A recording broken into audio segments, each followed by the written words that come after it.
नमस्कार दोस्तों, जय श्री कृष्णा। मेरे YouTube चैनल में आपका बहुत बहुत स्वागत है।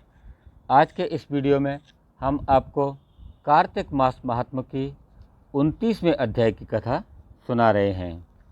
दोस्तों, आप यदि हमारे चैनल पर नए हैं और आपने हमारे चैनल को अभी तक सब्सक्राइब नहीं किया है तो आप इसे आज ही सब्सक्राइब कर लें और बेल आइकॉन को प्रेस करके उसके नोटिफिकेशन को ऑन कर लें, जिससे हमारे आने वाले सभी वीडियो आपको समय समय पर मिलते रहें।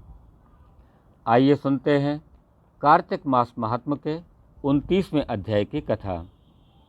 राजा पृथु ने कहा कि हे नारद जी, आपसे कलहा ने जिस प्रकार मुक्ति पाई थी, यह सारी कथा आपने हमें सुनाई और हमने भली प्रकार से उसको सुनी। हे देवर्षि, यह काम उन दो नदियों के प्रभाव से हुआ था। कृपा करके मुझे यह बताने की कृपा कीजिए। कृष्णा नदी साक्षात भगवान श्री कृष्णचंद्र जी महाराज का शरीर और वेणी नामक नदी भगवान शंकर का शरीर है।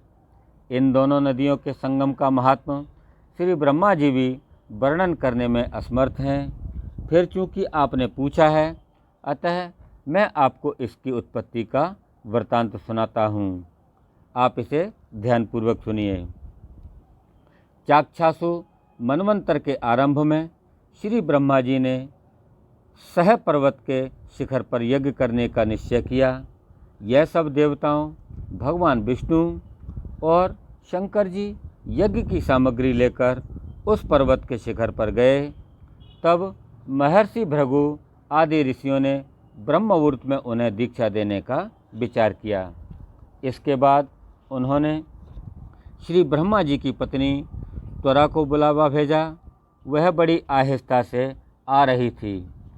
इसी बीच में भृगु जी ने विष्णु जी से पूछा कि हे प्रभु, आपने त्वरा को शीघ्रता से बुलाया था, वह क्यों नहीं आई? ब्रह्म मुहूर्त टल गया। इस पर भगवान विष्णु ने कहा, यदि त्वरा यथासंभव यहाँ पर न आई तो आप गायत्री को ही स्त्री मानकर दीक्षा विधान कर दीजिएगा। क्या गायत्री पुण्य कर्म में ब्रह्मा जी की स्त्री नहीं हो सकती? तब नारद जी बोले कि भगवान शंकर ने भी विष्णु जी की बात का समर्थन किया। यह बात सुनकर भृगु जी ने गायत्री को श्री ब्रह्मा जी के दाईं ओर बिठाकर दीक्षा विधान आरंभ कर दिया। ऋषि मंडल गायत्री को दीक्षा दे ही रहा था कि इतने में त्वरा भी यज्ञ मंडप में आ पहुंची। श्री ब्रह्मा जी के पास में गायत्री को देखकर ईर्ष्या से वह क्रोधित होकर त्वरा ने कहा कि जहाँ अपूज्यों की पूजा होती है और पूज्यों की अप्रतिष्ठा होती है, वहाँ पर दुर्भिक्ष, मृत्यु तथा भय तीनों अश्वमेव हुआ करते हैं।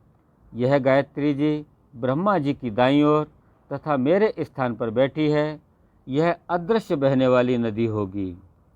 आप लोगों ने अविचार से इसे जो मेरे स्थान पर बैठा है, अतः आप भी सब के सब जड़ रूप नदियां होंगे।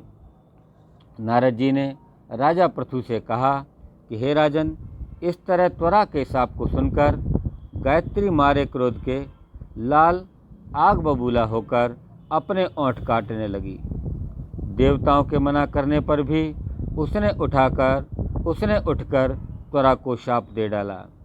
गायत्री ने कहा कि ब्रह्मा जी जैसे तुम्हारे पति हैं, वैसे ही मेरे भी पति हैं।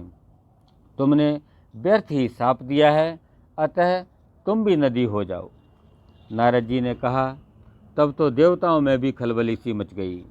वह त्वरा को दंडवत करके कहने लगे कि हे देवी, तूने जो ब्रह्मा आदि सब देवताओं को श्राप दिया है, इससे यदि हम सब जड़ रूप नदियां हो जाएंगे तो फिर निश्चय ही तीनों लोक नष्ट हो जाएंगे, क्योंकि यह शाप तुमने बिना विचारे दिया है। अतः तुम इसे वापस ले लो। इस पर त्वरा ने कहा कि हे देवतागण, आपने यज्ञ के आरंभ में गणेश पूजन नहीं किया है, इसलिए यह विघ्न उपस्थित हुआ है। मेरा यह शाप कभी खाली नहीं जा सकता, इसलिए आप सब अपने अंगों से जड़ीभूत होकर अवश्यमेव नदियाँ बनोगे। हम दोनों स्वतः भी अपने अपने अंशों से पश्चिम से बहने वाली नदियाँ बनेंगी।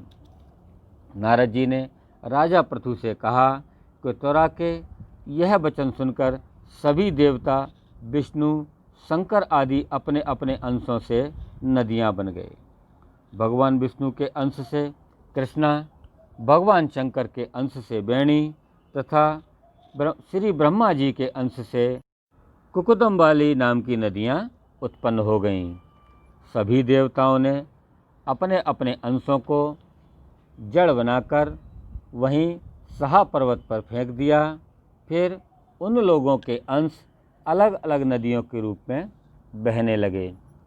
देवताओं के अंशों से हजारों की संख्या में पश्चिम वाहिनी नदियाँ उत्पन्न हो गईं। गायत्री और त्वरा दोनों पश्चिम वाहिनी नदियाँ होकर एक साथ बहने लगीं। उन दोनों का नाम सावित्री पड़ गया। श्री ब्रह्मा जी ने यज्ञ स्थल पर भगवान विष्णु और शंकर जी की स्थापना की। दोनों देवता महाबल तथा अतिबल के नाम से विख्यात हुए। हे राजन, कृष्णा और वेणी नदी की उत्पत्ति का यह वर्णन जो मनुष्य सुनेगा उसे दर्शन और स्नान का फल अवश्य प्राप्त होगा।